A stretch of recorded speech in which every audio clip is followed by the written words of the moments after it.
What's up guys, welcome back to another video. So we're finally going to be doing the 5 lug conversion on the S14.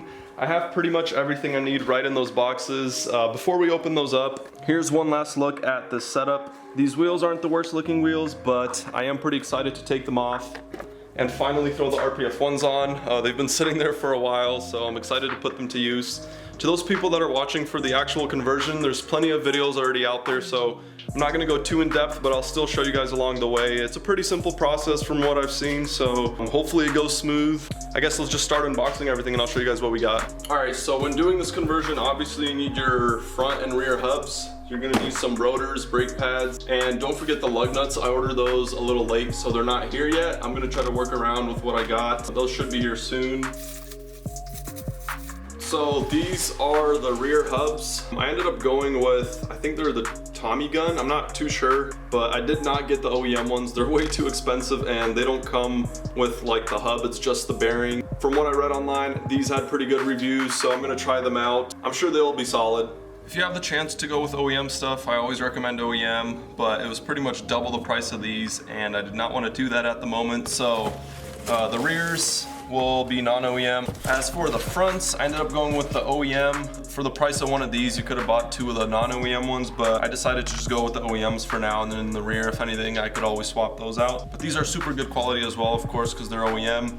This is the ABS version. They don't sell the non-ABS. The car is a non-ABS, but I don't think it'll be an issue. It'll pretty much just be there for no reason. I got these from Nissan Parts, and they also sent me a sticker and a high chew. Super cool that they still do this. They sell a whole bunch of JDM parts, and they are local to me. They're only about an hour away, so if I ever need anything, it's pretty cool. I can just go over there. I also picked up a fuel filter, just some maintenance stuff. As for the rotors, you guys already know I had to go with R1 Concepts. They've been good to me and I really like their quality. So I got the OEM style pads, and you already know, had to go with the drilled and slotted rotor just because of how aggressive it looks. And yeah, I got a pretty good deal on them. So let's just start working on the car. You know, hopefully the hub comes off pretty easy and isn't really stuck on there. That's the only thing I was kind of worried about, but let's get it.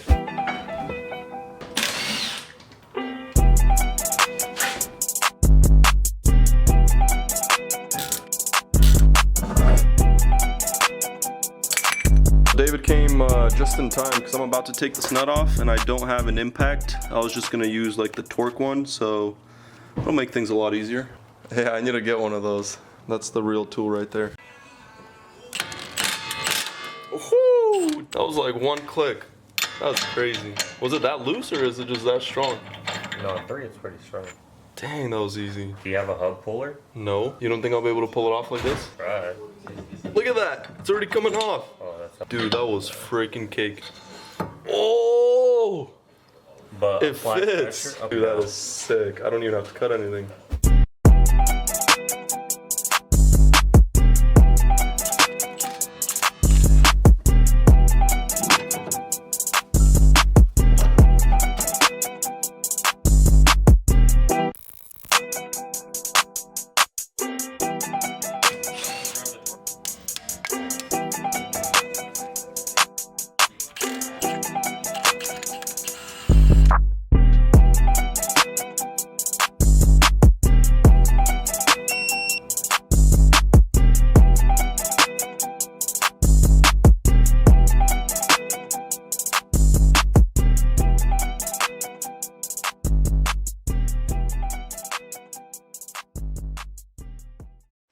Alright guys, so it's the next morning. I didn't want to stay up too late last night working on the right side, so I figured I'd save that for today, but finished the left side last night and I'm pretty happy with how it looks. Still needs a ton of adjustments. So for the front, I'm planning on going a little bit lower and maybe adding some more camber. The coilover is pretty much maxed out, so I'm gonna have to figure something out, maybe take out a locking ring or something. As for the rear, I think it's low enough, but I do need to add a spacer. These 9.5s don't really look good in the rear. I do have a 25mm spacer that I ran on the S1000 with the stock wheels, so I'm planning on throwing that on today. But before I do that, I probably have to roll the fenders. I don't know if you guys could see, but the lip of the wheel is almost hitting the lip of the fender. So that's the plan for today, is work on the front fitment, throw a spacer on in the rear, figure that out, and also knock the right side out. So the left side went really smooth. I'm hoping this will go smooth as well, so let's just get right to work. Once you got the rotor out of the way, you have to pop this little cap off. You pop the cap off, there's just that nut and you unscrew that, and that's pretty much it.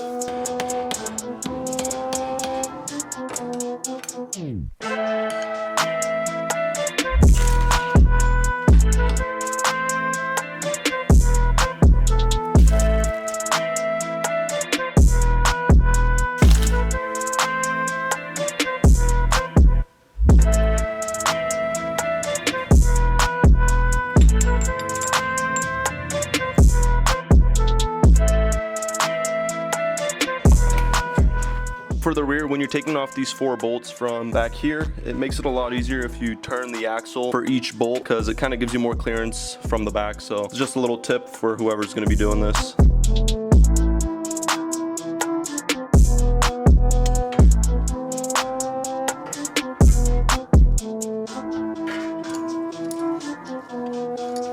Alright guys, so I just finished rolling the quarter panels in the rear and now I'm working on the front. A quick tip to anyone that's rolling fenders, if you have the chance to do it when the car is at stock height, definitely do it then, because it makes things so much easier. With the car kind of slammed, it's kind of hard to fit the fender roller in the wheel well. In the front, it's not too bad, it still somewhat fits.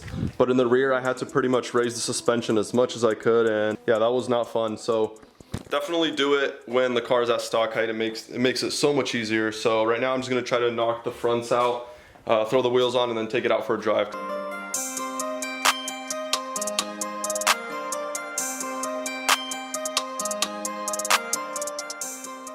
Alright guys, so everything with the car is pretty much done. This is what it's gonna look like, and I'm super happy with how it looks right now. So the RPF ones I feel like fit the car perfectly.